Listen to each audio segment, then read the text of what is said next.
What if I told you one man turned a $40 video rental fee into a company worth more than Disney? What if I told you his ideas, once dismissed as laughable, would revolutionize how the world consumes entertainment? This is the story of Reed Hastings, the visionary behind Netflix, and the fierce battles he fought not just against Blockbuster, but also against Amazon.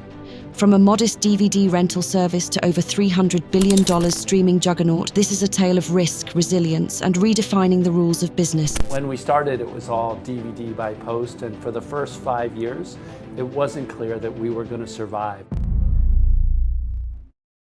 Reed Hastings was born into privilege. His father was a prominent lawyer who once served in Nixon's Department of Health, Education and Welfare. His great-grandfather, Alfred Lee Loomis, was a renowned mathematician and inventor. With such a legacy, Reed had a high bar to meet. But Reed's youth was far from exceptional. He described himself as a self-confessed slacker during high school. After college, instead of diving into the corporate world, he took a detour, spending 2 years teaching math in Swaziland, modern-day Eswatini, with the Peace Corps. It wasn't just a job, it was a crucible of resilience. Living in the challenging conditions of rural Africa taught Reed to overcome fear. He later said, "If you've hitchhiked across a continent with $10 in your pocket, there's not much that can intimidate you." Returning to the US, Reed earned a master's degree in computer science from Stanford. By 1991, he launched his first startup, Pure Software. The company developed tools for troubleshooting software bugs and quickly grew to 600 employees. But there was a problem.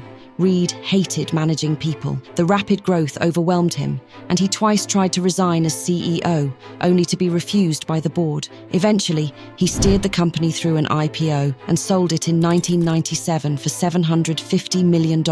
That exit gave Reed financial security, but not fulfillment. He wanted to build something that could truly transform lives. Reed and his former Pure Software employee, Mark Randolph, brainstormed a variety of business ideas, everything from custom dog food to personalized shampoo, before eventually landed on DVD rentals. The timing was perfect. DVDs were lightweight, durable, and new to the market. Reed, co-founder of Netflix, often recounts a pivotal moment of inspiration that changed his life, and ultimately, the world of entertainment. It started with a forgotten movie rental and a $40 late fee for the film Apollo 13. "I had rented the cassette, misplaced it, and completely forgot about it," Reed recalled. "It wasn't the video store's fault, it was mine. But when I saw the $40 late fee on my receipt, I felt a twinge of embarrassment and guilt. I even hesitated to tell my wife about it because I thought, am I really going to compromise the trust in my marriage over something so trivial? That fee lingered in my mind. It felt punitive, like a penalty for my forgetfulness rather than a reasonable charge." As he wrestled with this feeling, an idea struck during an everyday trip to the gym. Reed, a regular at his local fitness center, began reflecting on their subscription-based pricing model. "The gym was brilliant," he said.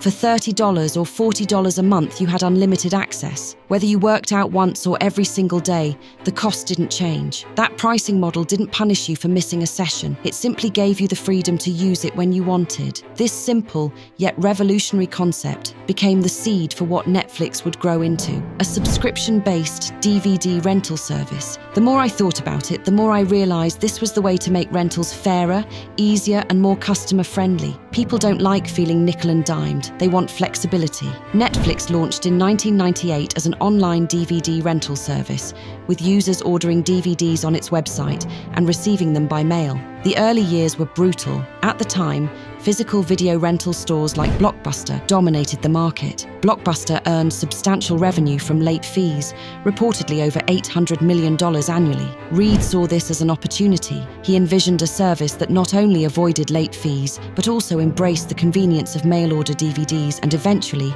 on-demand streaming. But the journey from idea to execution wasn't smooth. When Reed and his co-founder Mark Randolph launched Netflix in 1998, the DVD market was still in its infancy, and there was skepticism about whether consumers would embrace mail-based rentals. Blockbuster, with its ubiquitous brick-and-mortar stores, seemed unbeatable.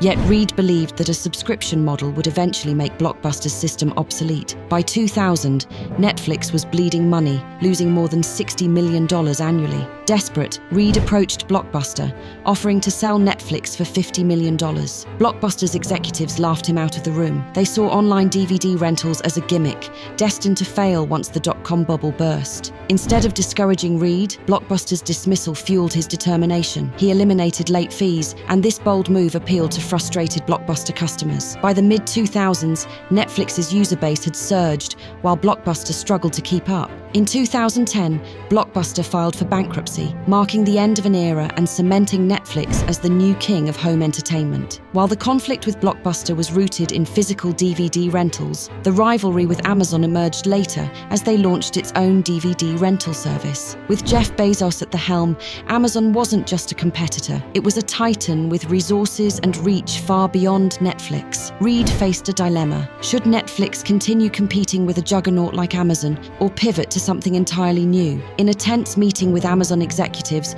Reed was offered two options. 1. Sell Netflix to Amazon. 2. Brace for an all-out war in the DVD rental market. For most entrepreneurs, this would have been a no-brainer. Selling to Amazon would have provided financial security and a graceful exit, but Reed had a different vision.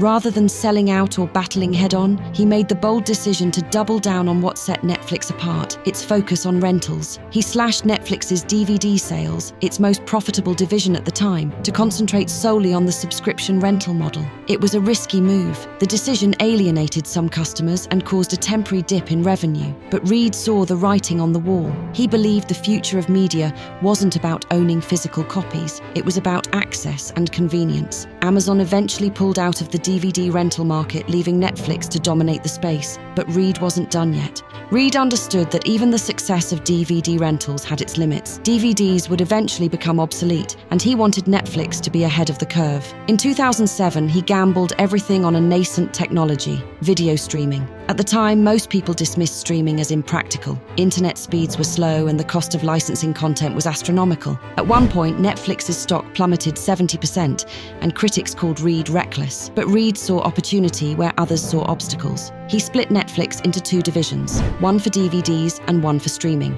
By 2011, streaming technology had matured and Netflix began producing its own original content. The turning point came with House of Cards. Reed used Netflix's vast trove of user data to determine what kind of show would resonate with audiences. The series became a global sensation and marked the beginning of Netflix's dominance in original programming. Today, with hits like Stranger Things and The Crown, Netflix is no longer just a streaming service, it's a cultural powerhouse. Despite his calm demeanor, those who work with Reed describe him as relentless. Once he sets a goal, nothing can deter him. His nickname? The Beast.